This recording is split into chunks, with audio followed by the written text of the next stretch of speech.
And we're going to cover the initial conversation, the intro conversation, and then also go over the pitch. And it's going to give you kind of a timeline and a demonstration of the flow of the conversation.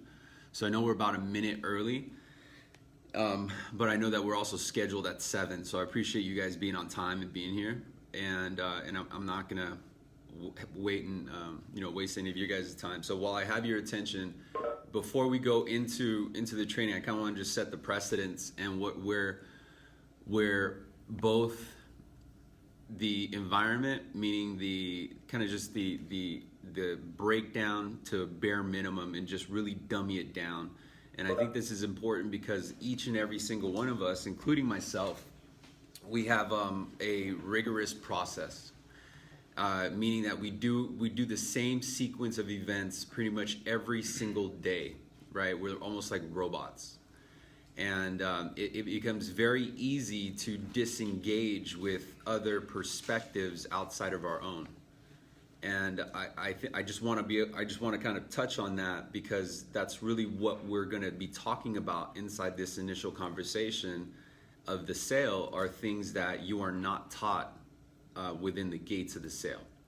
It's the actual true scenarios of what you're going through. And why I know you're going through these things is because I obviously lead a team and I originate sales myself. So I'm in the trenches with you guys. And I respect the hustle. I respect the fact that you guys are here right now trying to learn different avenues to improve your craft. And when we go through that process, it does feel good to listen to these words. It does feel good to hear that, what you're thinking inside is really being experienced by the outside world. You got that common bond. But until you really understand, I guess, the meaning behind it, you may not know how to apply it. And so here's the information that I'm going to share with you is that every single person outside of your realm right now actually would operate just like you would when it comes to buying, when it comes to making a purchase decision. And whether we do our buying decisions online or we do them in person, I think that we can all relate on a few things. And these are things that you're going to be able to at least acknowledge now in the first call and leverage for your ability to continue that engagement.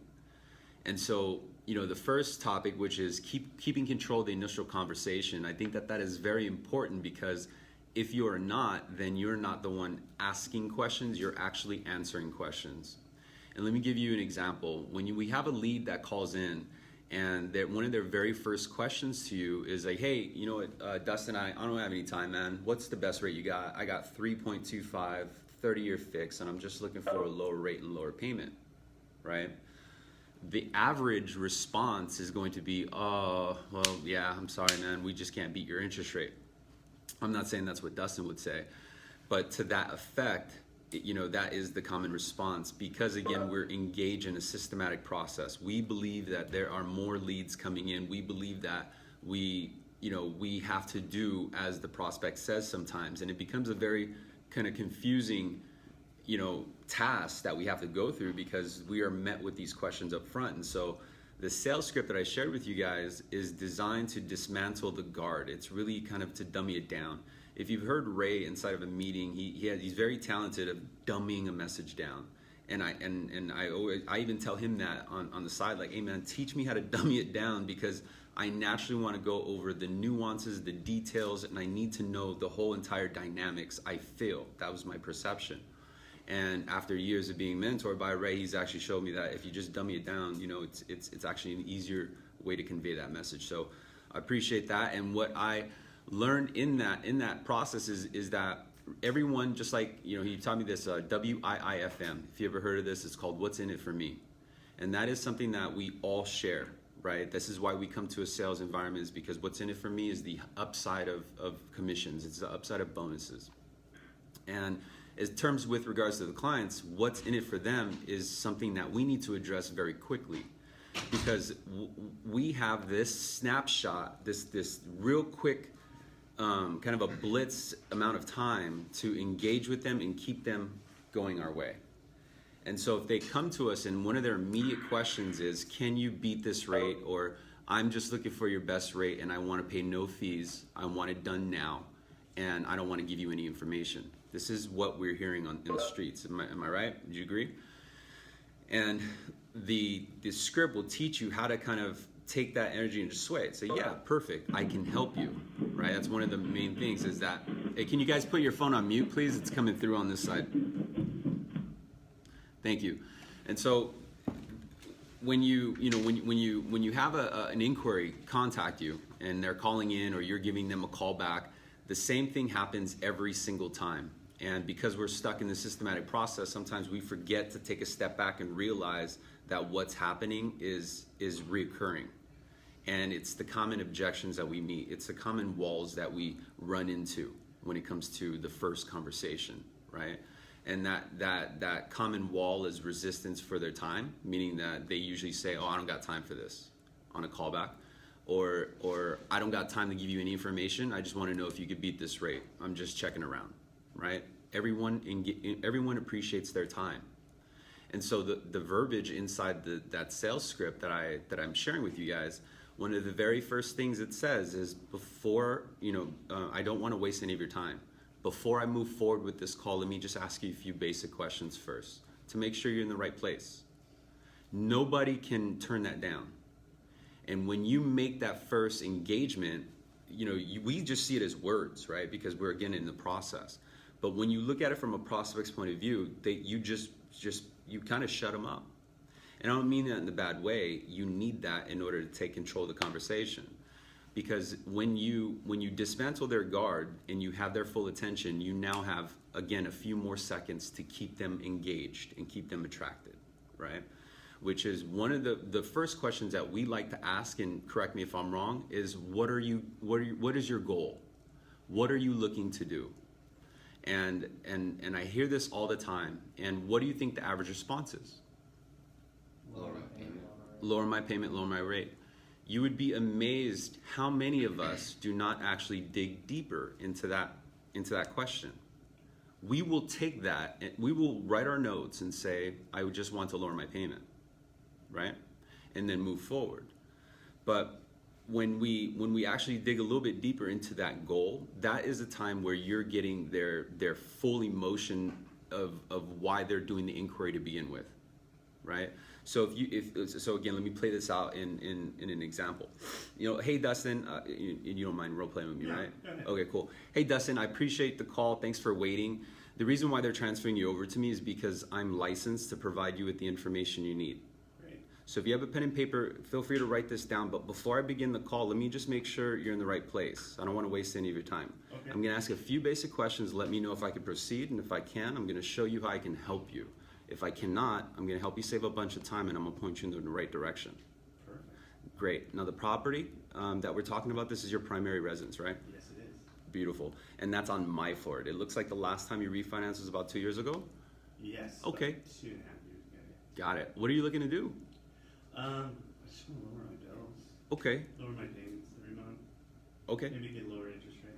How much debt do you have? 16,000, I think. Well, not including my car loan's paid off in another 6 months, but that's like $450 a month. So I don't know, between my car and cards, maybe like $700-800 a month. Got it. But And what really, I just want to get my interest rate down so I can save money on my mortgage. what interest rate do you have now? I have 3.5% Okay. on 30-year fixed. I've had the loan like 5 years. Thank you. I appreciate participation in that. All right. So that gives you an example of the course of the questions that we ask. Would you agree? It's in that order. If I'm not, please correct me. I hear it all the time. And the reason why this may actually work to your demise is because the second you hear 3.5, you immediately anchor it to kind of a negative, right? You become defensive. And so we start flipping out because our attention is on the sale. It's no longer on actually helping the prospect. It's not helping Dustin. Does that make sense? So now we become 3.5, like, oh, we immediately think like, fuck, I gotta sell this guy, dude. This guy's not gonna want to pay off 11 grand in credit card debt. He's got 3.5. This is how we're thinking. Would you agree? Because of that, we are not only wasting Dustin's time, but we are also wasting our time and the company's money. Because it costs money to put that contact together. We have an illusion that because we get an inbound call, that inbound call is supposed to tell us that they're ready to proceed. But that is not the case, because we need to understand that just like us, we make buying decisions based on an emotion. There's a decision to fill a need. And we have something that is a very universal need filler. It's money. That's exactly what we sell. Don't treat it anything different. Because whether we sell you money through the form of monthly savings or we sell you money through cash out on the equity of your home, this is just a solution. And so if I were to revise the order of those questions, what I would do is ask Dustin, the monthly, which he actually answered himself. Sorry. No worries, no worries. The monthly debt that he has. So in regards to the goal, he mentioned that his main goal was to lower the monthly payment, right? And I would actually go in and say, okay, if I were to help you create some monthly savings, what would you do for it? This is just another way of asking, why do you want that, or why it's important to you. When we identify what's important to the person who is calling us, the faster that we could do it, the faster we can control their attention. Does that make sense? So if I quickly understood what's valuable to you, Dustin, in regards to your total monthly savings, and then you shared with me that you tend to use that monthly savings to pay off other debt. Now I know what's driving Dustin, right? It's no longer the interest rate. I'm not even gonna ask him what the interest rate, because I know that Dustin doesn't care about the interest rate.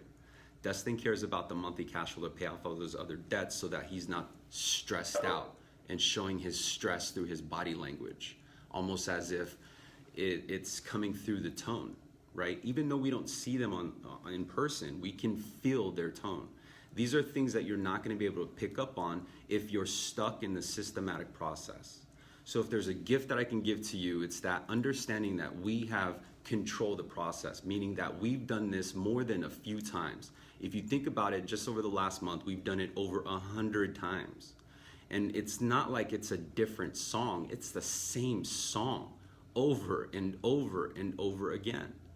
And because it is, we understand when certain objections arise. The certain objections that sound like, I have a 3% 30-year fix right now. I'm only looking for an interest rate at 2%. Can you help me? The average response is, oh no, the interest rates right now are above 4%. I could probably get you maybe a 3.5 on a 15-year fix. And it's a legitimate answer. It's probably true. But what happened to actual selling? What happened is taking a step back and understanding that these people they have a defense mechanism. And their defense mechanism is based on what society tells them is sufficient. And what society is telling them, social media is telling them, is that services are free. Interest rates are low. They have options. Would you guys agree? This is the message outside. So because they're designed and built this way, they have a limited amount of verbiage. Before we worked in this industry, we had no idea what PITI stood for. Same thing for them, right? They're escrow. What are you talking about? Does that make sense? Does that sound familiar? Well, what do you mean taxes and insurance? Don't you pay tax? No, sir. And then you got to start talking about tax and insurance. But where it becomes a task or of a grind is when you look at that task like, and then you bring emotional baggage into the call, meaning that you're already having a rough day, right? You've just talked to 3 people who just walked out of the bankruptcy court after a 45-minute conversation, which, by the way, we can control the amount of time on our conversation. Do you guys understand that? I think that a lot of us may have a confusion that we have to go through a 50-minute phone conversation. We have to go through every single gate in order to have a good chance. I just want to make sure that you guys understand it's in your control. If you find out that this person's in a divorce in minute 2 of the conversation and they're nowhere near having that divorce decree, and the wife does not agree with any of the process, or the husband doesn't agree with any process, my message to you is, well, go to gate number 2, right? I want you to value your time. I want you to value your time so much so that it comes through on the phone. Understanding that you have a specific skill set, inside information of how to help this person breathe. And when I'm talking about breathe is understand that out of 10 people you talk to, because the average is 80% of households, 8 out of the 10 people you talk to today are living beyond check to check, meaning they are spending more than what they're bringing in. They're relying on credit card debt. They're not going to tell you this in the beginning. What they're going to tell you is, I only want an interest rate in the 2s, and I want it for free, and I want it tomorrow. Can you do it? Yes or no? I have no time to give you any information. How do you dismantle that? Simple. It's by saying this: no worries, I can help you. Let me make sure you're in the right place first. I'm just gonna ask a few basic questions. This will let me know if I can even move forward with the call. If I can, I'm gonna show you what I could do, and then take over the conversation. Well, then the question is, well, Daniel, how? And that moves on to the next question, which is the information that you really want to ask for. Really, what matters is we depending on our experience level, we'll go in an order that either the 1003 gives us, or in order that BV gives us, right? Depending on how you go in your conversation. I think that the most impactful questions should be opened up front, and impactful meaning they are open-ended questions. Like, I would never ask, if you pulled up any recording since I started here, I've never asked, can I do an application? It's taboo to me, right? It's can I dance for you? It's something that's very awkward to me. I just didn't do it. But I noticed that some questions, some agents, depending on their experience, will just be more than happy to ask that. Why? Is because I'm not giving the control to the prospect and saying yes or no. If they say no, then how do you come back at that, right? Of course we can, but we've now anchored a momentum in that prospect's mind, or their kind of just their energy. When they call in to inquire, their goal is to fix something. It's like you walking to the kitchen to grab water. You have a mission. You're on a course, right? Your trajectory is to accomplish a goal, and you're in a mission of doing that. So if I can teeter that and say, yeah, well, let me make sure you're in the right place. No one can deny that, right? Before I begin, I'm going to make sure I can even move forward with the call. Again, no one can deny that. These are powerful questions. It's not just a word. It's the word. It's the verbiage. It's how it's being perceived. And so the questions that I want to invite you guys to ask today on any of the conversations you have is immediately figure out, their actual why, the reason why they're refinancing. They're going to tell you certain things like, I need a lower rate. I want you to ignore that. If instead of hearing, I want a lower rate, I want you to hear, I want monthly savings. Train your ear to perceive that message in a different way, right? When they say, I want a free loan, no worries. We can provide that, and it's true. And I want you to feel comfortable with that. I don't want you to attach it to, the last free loan I gave was like 5%. I don't want you to mingle those two together. It's going to throw you off, and it's going to waste your time. It's going to waste your money. And I don't want you to begin that negative momentum. Every day we have an option of how to begin our day. I have an option to sleep in, but I choose to wake up early because there's certain things that I need to do in order to get into the right mindset. I have to get into the right mindset because I have responsibilities. We all do. Certain things drive me differently than how they will drive Dustin. Right, and same thing. It's same thing with all of us. We have a certain reason to do the things that we do, and our prospects have the same exact mentality. There's reasons why they put their personal information online. There's reasons for that. There's reasons why they owe $30,000 in debt, why they owe so much in credit card debt, why they live a specific way. And the faster that we identify this, we understand that their goal is not to get a free rate or get a free loan, but it's to actually maintain the lifestyle that they have right now, right? And a lot of it has to do with fear. Fear of loss or fear of missing out. It's the same reason why certain advertisements say, 6 days left, right? Or 3 days left. Have you guys ever seen that? It's a certain advertisement, like everything has an expiration date. But I mean, if someone called us for a radio show that played last month, I'm sure we would do anything to entertain it, right? So it's not like, oh yeah, that thing's gone. But some of us will answer it that way. Some of us will, hey, you guys still got rates in it too? We'll have the audacity to answer it without even knowing that the prospect is qualified, right? And because of our initial instinct to pre-qualify a conversation, we may be asking the wrong questions, or we may ask the right questions, but not pay attention enough to the answer to understand the power of that answer. And so certain things that drive our prospects are, of course, cash flow. The reason why they want the lower monthly payment is of various things. Some people are very disciplined with their money and they just want to invest into stocks, bonds. Some people just want to buy Bitcoin, right? It just drives you in a certain way. Some people have to save money because they have now new responsibilities, new life, new kids, new daycare, new liabilities, right? I believe most of us do not pick up on those things because we miss them. And especially if I knew someone that was calling at 3 1/4, I'm going to look for every piece of leverage that I can get. And so, for example, if they said, I want to save monthly or I want a lower rate, perfect, I can help you. Even if this guy said, I got a 1% 30-year fix, perfect, I can help you. You want a lower rate for lower payment, right? Okay, if I were to help lower your overall monthly payment, and I'm already planting seeds overall, because my intent is to show them how to increase cash flow.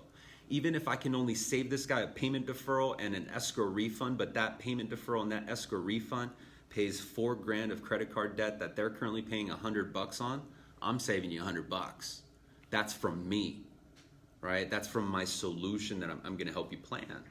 And so, but they're not going to tell you this up front. Again, they're going to tell you, I only want an interest rate that's below 1%. This is what they're saying. I want it for free. Perfect, I can help you. If I help you create some monthly savings, what would you do with the monthly savings, Dustin? Well, I would actually put the monthly savings towards my bank account, because right now, it's usually what comes in goes out. Or they may not even say that, right? Like, I just need some monthly savings because I want to pay the house off faster. And then we find out that they could barely pay the house off as is, right? Like, you want a higher payment. Why? But understand, take a step back instead of arguing the message, like, well, you want a lower payment. Like, we see the numbers, sometimes they don't, right? It's very easy to have everything automated, so our prospects do not. And when we talk about numbers, because we see it in front of us in a system, it's all organized. How many people actually have some system like that? They don't. So when they hear these numbers, we have to engage we have to understand their emotion tied behind it. So when they literally hear it, it's a shock, right? Yeah. How do you get there? Do you sometimes just ask them, like, hey, do you know how much you pay out monthly? And do you say how much, even though you have it pulled up, do you like feed them into it, like, what do you pay on your Bank of America card? Yep. Do you just let them do it, and then you're like, yeah, let's add all that up, and you're really paying out $3,200 a month. Sure. If you add everything up. Sure. Like, what's a good way to transition through that? Do you just have them, you know what I mean? Do you use that tool and kind of use that to your advantage and kind of ask them and have them reiterate it so it sinks into their mind how much they're hurting? Absolutely. I think that, you touched on an important topic right here, because we go through the same process all the time. We are fortunate enough to kind of auto-tune our script. You guys ever do that? You guys multitask your script? Like, you're talking, you're going through the process, but you're actually doing something else. It's because you've memorized that process. And we were able to kind of auto-tune it and kind of do things in the background where our mind is talking, where we're inviting them into the process, and then we'll quickly pull up BV. You guys know what I'm talking about? And so why I think this is important is because we can do the same thing through different parts of the process. Certain question asking, we already know the answer. Like, what's your goal? I already know the answers. I want a lower rate in payment, or the chances are. So I don't even ask them really what their goal is. I say, what are you looking to do? What do you need? And I start anchoring the words, need. But how I transition into certain budgets, there are certain things that I'm listening to. I'm listening to not only their background, because it's important for me to understand if this person has 3 kids yelling in the car, I'm not going to sit there and talk about mortgage, right? And this is happening because they're calling you or you're calling them and they're in the Bluetooth on the car. You have to be selective with your time, be respective, and that will go a long way. Where a lot of sales agents be like, dude, I got no time to call this lady back. Hey, do you want to talk numbers real quick? Hey, Susie, shh. You know what I mean? Like, all the kids are talking, they're yelling, and they're fighting in the background. Be selective because you're talking to them in a certain mindset. And if they're frustrated, what do you think the questions, what do you think the answer is going to be? But to go back to your question, how do you open up on finances? So when I ask about certain questions, like, besides the mortgage, this is how I open up to other debt without pulling their credit. So besides the mortgage, if I looked at your credit report, And so again, I'm planting the seed of a credit report, right? So if besides a mortgage, if I looked at your credit report, how much other debt would I see besides the mortgage? And then they start thinking. I listen closely to how they answer, because I'm going to talk to someone who has their hands on the finances, or I'm talking to the screener, and typically those people are the same, but they could be different. And why I think that's important, because I don't know yet if there's another decision maker. I don't know if I'm speaking to the decision influencer or the decision maker. Does that make sense? I think that a lot of us actually pitch the decision influencer way too early. That's just the bottom line. That's the truth. I think that we go immediately into negotiation to decision influencing. But the reason why that's important is because if I ask this question, this person answers it right away, like they're very, very quick, I know I got the person that I should be subconsciously talking to. Even if that person is a screener and I have a decision maker for call 2, which is the pitch. I'm gathering as much leverage from this person because they're the one who feels the pain.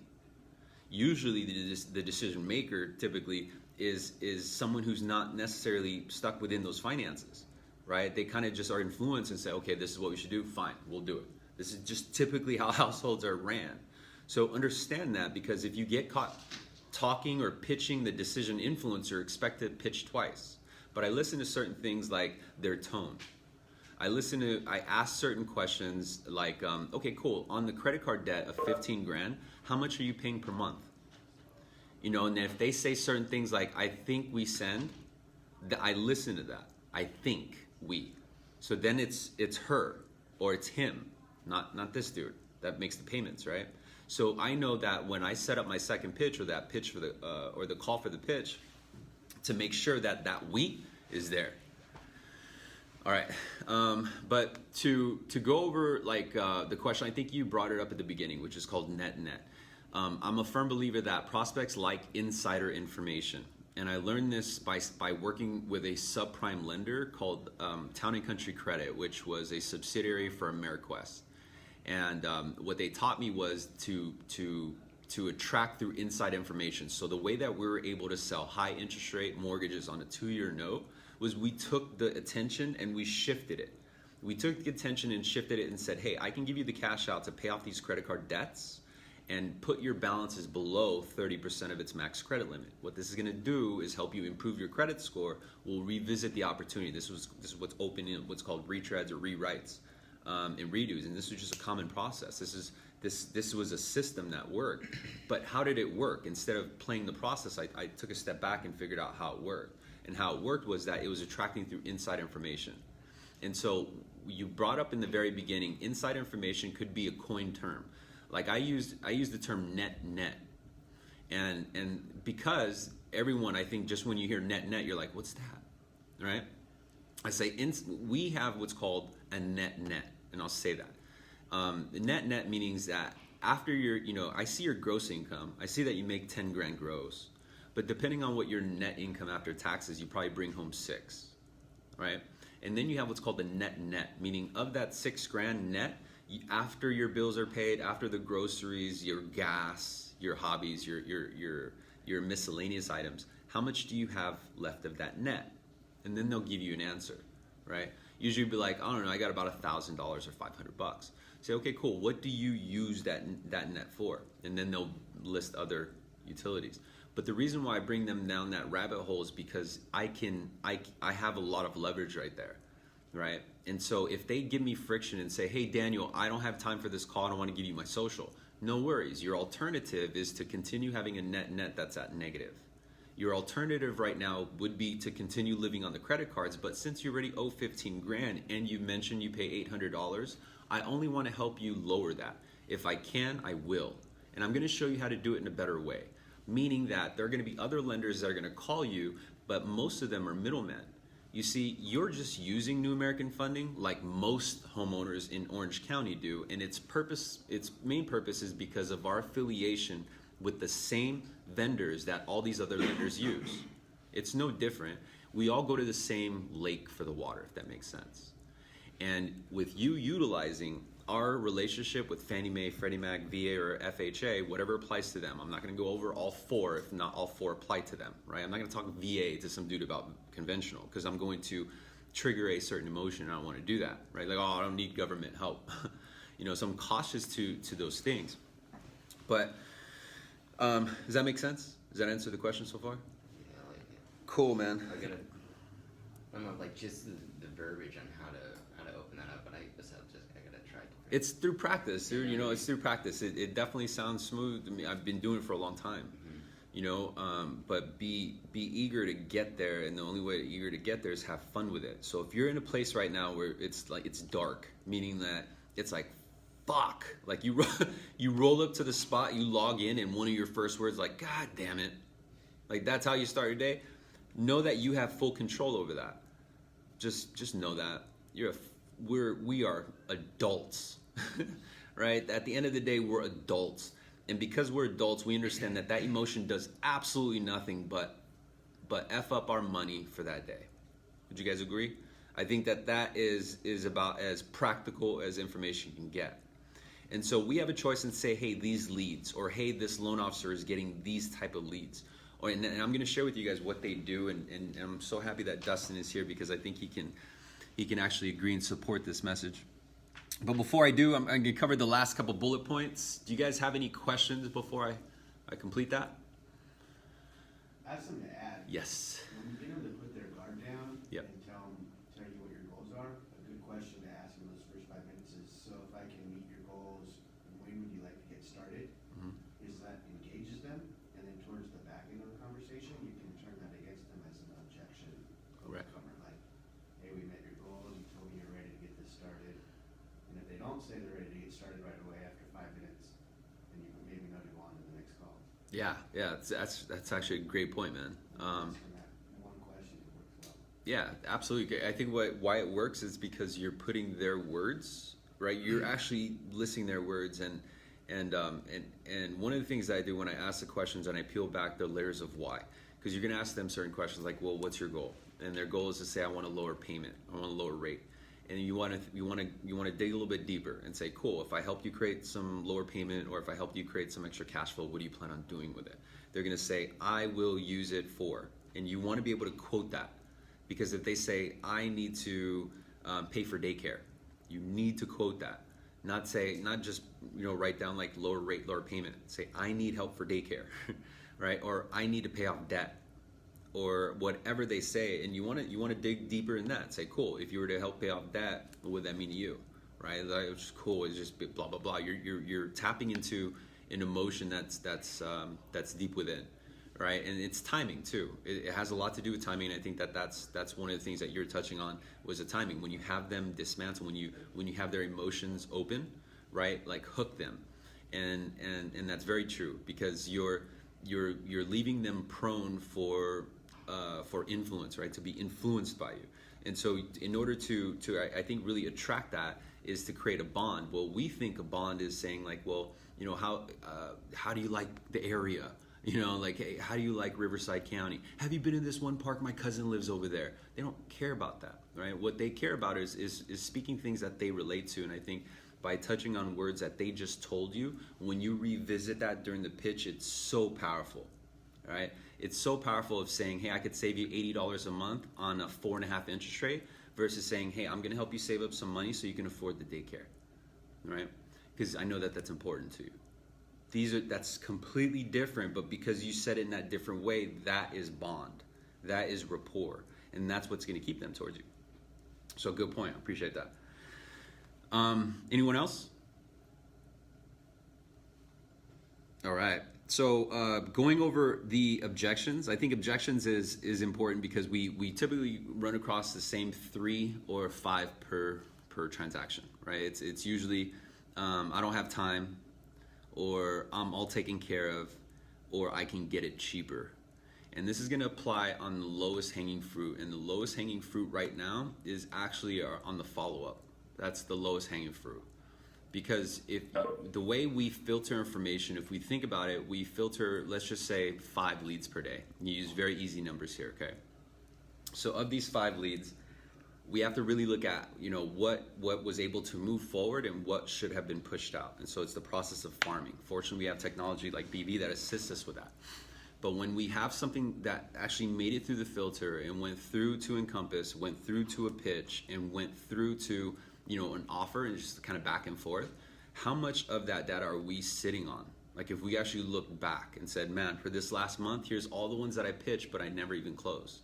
What if we revisited those leads and said, hey, you know what, I talked to you last month, I'm sure you're probably in process, right? Yeah, I'm in process here. Not only did you create leverage to get the better pricing, but now you have an explanation for the PE, which is pricing exception.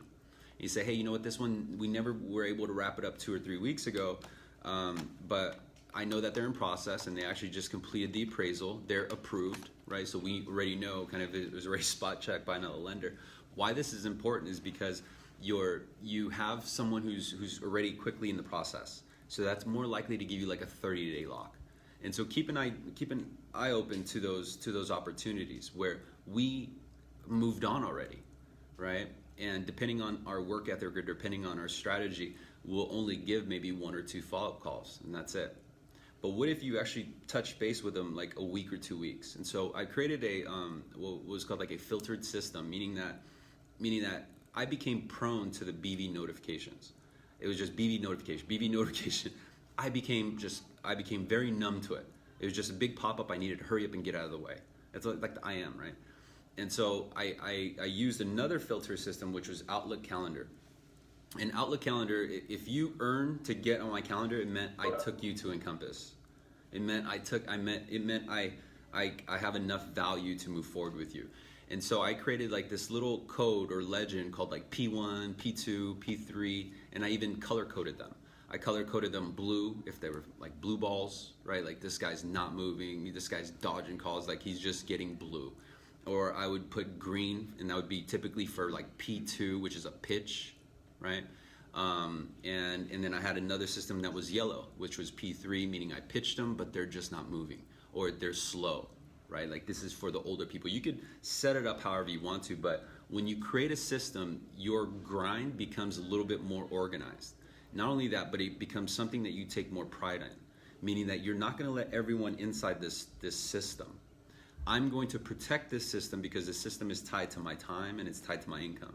And so this system, for example, if it went forward, then you deserve time on my calendar. So if I, because we're taking inbound calls, which is tied to one of the secrets that the top agents are doing right now, I'm gonna share with you guys, is that you're met up in different times of the day. So depending on the state, someone will be like, hey, call me here. You'll probably take it, right? Just kind of off the whim, unless you pull up your calendar and say, oh no, I got a green right in that time. I can't make it, right? So if you look at your calendar, you'll just by color coding, you'll know what deserves to be moved, what can be moved, what probably could be pushed out a week, and you'll have confidence knowing that that's full time. And so anytime I received a BV pop-up, I became desensitized to it. But when I received an Outlook pop-up, that was something important, right? I lived and breathed through Outlook. This was just my full communication of how I can go out. And you guys would think I'm obsessive when you looked at my email signature list. It's crazy long. And I got email signatures that are for everything, but it's everything that are just constant and reoccurring, right? Like approved pricing. It's something that I'm doing all the time. And so I'm not typing it all out again. I'm just dropping a signature. And it's just a matter of creating a system. It's creating a system that's protecting you and your time. And until you become an efficient system, you're not going to be able to know what to do with all this. It's just a bunch of chaos, right? Like, what? Fucking I can, huh? That what? It's just there's no actual process, a system. So I hope to share with you guys, the little tidbits that's going to help create that system for you guys. Now, as far as objections, going back to it. So I don't have time. I'm all taken care of. I can get it cheaper. Are going to happen in different type of calls, like an outbound and inbound. Like an outbound call is not going to say I don't have, necessarily going to say I'm all taken care of, right? Or because they called you. Obviously, they want to know what you have. And so depending on when the objections happen, my recommendation is pay attention to when they happen, because you're more than likely being met with the same objection at the same time. And when you realize what led to that objection, you're able to revise your approach, right? And so, for example, if you commonly got hit with the objection and you're not even getting soft pulls because you can't even make it toward after this particular gate or this particular question, then really rethink that. And we may think it's viable because, again, we're valuing our time. So we might look at it real quick and we think we're doing the good thing. We think that, oh man, Mr. Singh and his 2.5 interest rate isn't gonna buy from me today. So I'm just doing the right thing. But we didn't know that Mr. Singh is self-employed. And we didn't know that Mr. Singh is, hasn't refinanced for 4 years and is eligible for an FHA streamline, right? We didn't know that Mr. Singh doesn't have a choice to refinance anywhere else because he reports a loss to the IRS. We only judged Mr. Singh because he has a 2.5 fixed. And so we moved on. But every time we move on, we kind of, again, we control our momentum to go backwards, right? Like, fuck Mr. Singh, right? And we just, I want Mr. Smith, who speaks perfect English with fucking 40% equity and a 4.9% interest rate. Mr. Smith, thank you. I've been waiting for you. I'm glad you came. You know what I mean? It's almost like it's funny how sometimes we expect that, but any objection that we get, we can easily turn it around. So I'm gonna give you an example. So I don't have time. Perfect, no worries. Before I even move forward with this call, I'm gonna make sure I can even help you. Believe me, that will make sure that they give you the time. But if you hear in the background that they literally are at work, be cautious of that. Say, yeah, no worries. Let me ask you a few questions first to make sure I should even call you back, right? And say, okay, cool. But and go through your pitch, go through a couple questions, but keep it quick. Ask an impactful question, meaning that, okay, outside of your mortgage, what other debt do you have? Maybe end around there. And when you find out that they have about 30 grand and their primary motive is to create monthly savings and they got 3.5 and they don't want to give you any info, say, yeah, no worries, I can help you. The reason being is because I'm a direct conduit to the source. You're going to get contacted by a bunch of brokers and lenders. I'm going to show you exactly why we're preferred in Orange County or in Timbuktu, Florida, right? I'm going to show you exactly why we're preferred in Timbuktu, Florida. And that's it. Just end it. And give them a call back, set it out, right? Don't try to throw them into a pitch. Don't pre-qual and say, oh, this guy only has 3.99. He's not going to buy from me. I'm not going to make any time for him, right? At least put him on a drip, and so BD could work for you. On the other objection, I'm all taken care of. Perfect. That's exactly why I'm calling you. I just wanted to make sure. Now, by taken care of, what do you mean? Perfect way to handle it, right? All you're doing is just looking for a dialogue. And so they believe that it's like, oh, okay, cool. He already knows. You just dismantled it very easily. Again, I'm all taken care of. Perfect. No worries. That's actually why I'm calling. I just want to make sure that you are. Now, by taking care of, you mean, and they're going to say, oh, I'm already with this other lender. They got me at 3.99%. Beautiful. I went and updated your notes. We're not going to contact you anymore. But hey, I got an idea. I want to run it by you real quick. Right? Now we're back into the conversation. But what we're doing is we're teetering their requests. We're sprinkling it in the conversation, but you'll notice we're still bringing them along, right? So it'll apply and even work with Mr. Singh, who only wants a 4.5% fixed, things like that. Cool. And then the last one, if I can get it cheaper. Yeah, you know what? I can get it cheaper. I talked to this broker. He sent me over a piece of mail, right? Or sometimes they don't even tell you that. They just say I can get it cheaper. Say, yeah, no worries. I completely respect that. And the reason why most homeowners in Orange County choose New American Funding is because of our ability to get it cheaper. So I think that what you're saying is that you don't have it in writing, and so I want to be able to show it to you in writing. So now let me confirm, who provided you in writing, and then start digging into the estimate, because they might be talking about a mail piece from a long time ago. Make sense? All right, so, and I'll move on real quick because I know we only got about 15 minutes. The origination strategy that will help increase your production. This is probably the best takeaway here in this actual sales training, and it's a strategy that I constantly see from the top 3 agents who are on the floor and share the same aisle with me and Dustin, and it's not. I want to assure you guys, it's not Glengarry leads. It is not. They're not being hand delivered triggers or demands. I'm going to put something on the table that not everybody knows, right? And it's the fact that we are not a retention team. We were, so it's not like we just get trigger and demands, right? We're one of a few that get. So meaning that we have a couple agents who live and thrive off of that, so they know where to get it. They know that Shark Tank is an option. They'll hit me up for certain retention untouched or swept leads. They understand this. You guys should understand it too, because this is something that's available. You just may have to ask questions on, hey, how do I get this? How do I get that? And the reason why that's effective is because it just is. But then again, we have certain other agents, like the number one agent in the entire division named Kevin Garcia. This guy doesn't do triggers or demands. But there's one thing that he does that I could tell you is a secret that I think no one really knows about, is this guy is never off the phone. Am I right? Never. Every single time, every time I hear him is that, I could take it. I could help you. It's right? It's nuts. It is a machine. And he's just, and so the second that I heard that someone else said like, oh man, it's because he's getting the Glengarry leads, I'm like, no, it's not, bro. This dude is playing he's playing the numbers. He's at it with every single thing. What's funny is you'll never know what mood he's in, because he is always sounding the same, meaning he's not bringing any luggage with him. He's not when he asks a certain question, he's asking the right question, but he's also sounding just like a dad. We make fun of him all the time. We're like, are you talking to your fucking son again? Like, dude, stop pitching your kids, right? Because he's actually talking to them like he's coaching them. And I think there's something powerful to take away from that, because he's not sounding like a salesman, like you should, right? Instead he's flipping it up and says, but what if, right? And there's that the aha moment. So meaning that you're letting the prospect realize it versus kind of just force feeding them that information or assuming that they'll just pick up on it. And then we have individuals like Winston Penalosa, who's the second in the division. And I'm going to share a secret with him.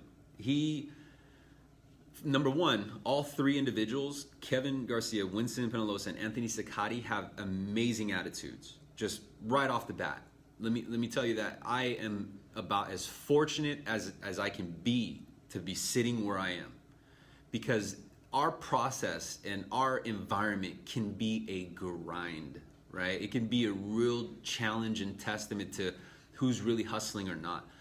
And to have someone of that much influence and power and energy, of these kind of like these the energy that's on that aisle is great. And Dustin, I'm sure will agree, it gets to experience it every day.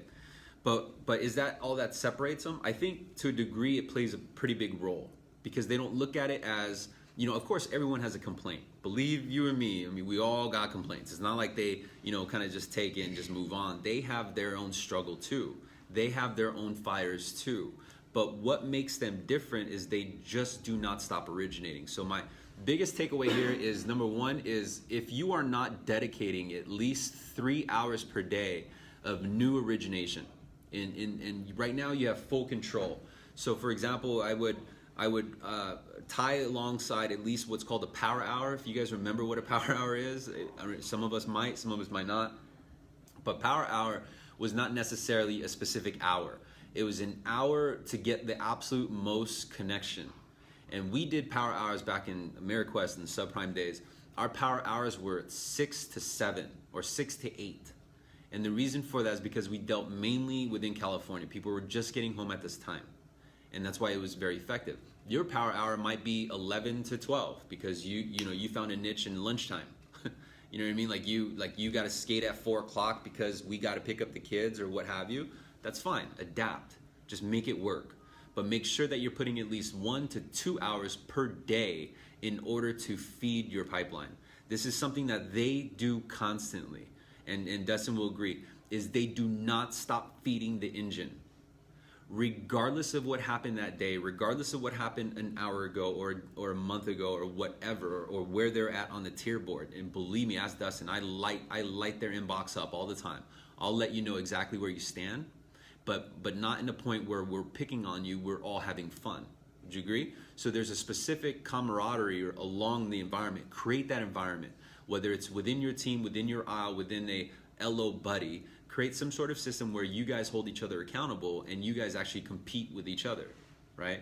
And so Dustin will notice that we currently have a couple competitions happening at all the time. I won't necessarily, I literally split up my team and put them against each other. And it's because, and the winner now gets Breakfast Fridays. And it's certain little things like this that help take away your mindset from the grind. It's our escapism, right? It's almost like, okay, now we got a different cause. And everyone's gonna, affect everyone different. But what I could tell you about these three, And it's always been this way. You know, I'm not saying that Monet or Monique or Cooner or Dustin don't have these same qualities. They do. You know, Dustin's been here only for a couple months, but his focusedness, he's always at his desk, he's always working, he's very clean, very strategic, very organized, you know, and I can tell you that from experience, is that he needs, you know, he understands the details and he's able to convey that to a prospect, and his experience is really going to help him shine here.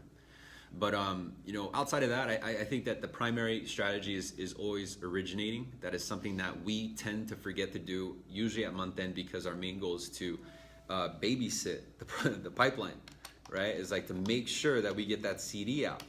And then ultimately what happens is, because we're driven by money, which is a very powerful influence, if you think about it, we sometimes become almost stockish. Right? We don't realize we are, but to a degree we are. Meaning like, hey, what's the status on this? Or hey, what's up with this? And it's okay to be stalkerish, right? It's all right, as long as you're classy with it. So if you're gonna follow up on something because it's important to you, do something like put the loan number in the subject line, just the class, right? Instead of saying loan status, what's up, right? Or hey, what do I need? And that's it. You know, like create some sort of common bond. If you guys wanna really help yourself on the second episode, which is going to be about the pitch call, really start learning how certain operation roles support you in the day. Whether it's your manager, it's disclosures, it's the receptionist. Learn how to actually appreciate them, and it'll come through on the phone when you actually talk to your prospects. So I appreciate you guys' time. That's really it. I'm going to leave it open for a discussion. If anyone has any questions that you guys want to cover, now's a really good time to get it on the table. Includes you guys. Yeah, Daniel, this is Jeff in Tempe. What's up, Jeff? Really appreciate your opening and the brilliance of it, the clarity. I was wondering if you wouldn't mind just sharing with that with us again. You said basic questions. I want to ask you a few basic questions, and I want to respect your time.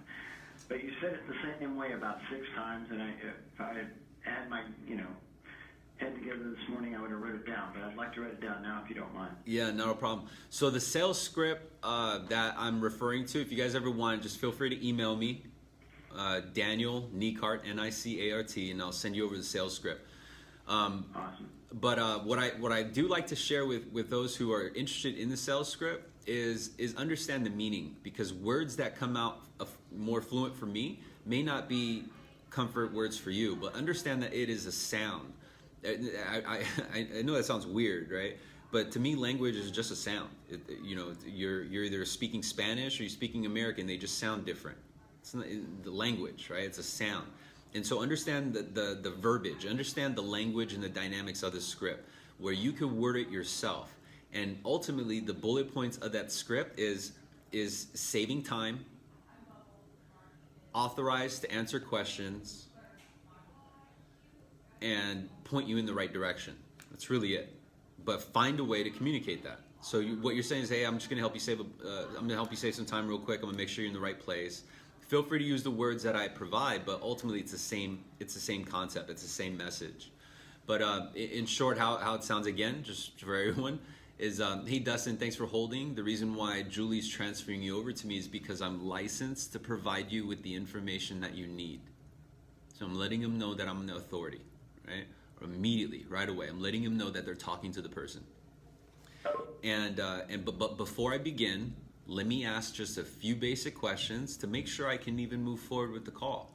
Notice how the tone changes, right? It's very important. To me, it is, and it's going to help you orchestrate a lot of the conversation and the pitch.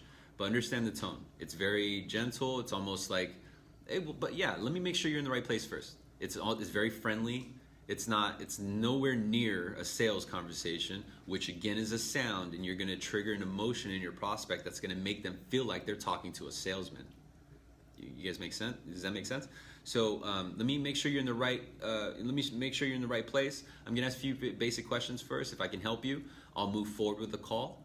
So in other words, I'm not wasting their time. But if I can't, I'll point you in the right direction. Again, I'm only interested in helping them get to the place that they want to go. This is all attached to their emotion, and this will help them stay engaged with me. But more importantly, it dismantles all of their fear that they have a wasting time, not talking to the right person, not being helped. It answers all that in just a matter of a couple sentences.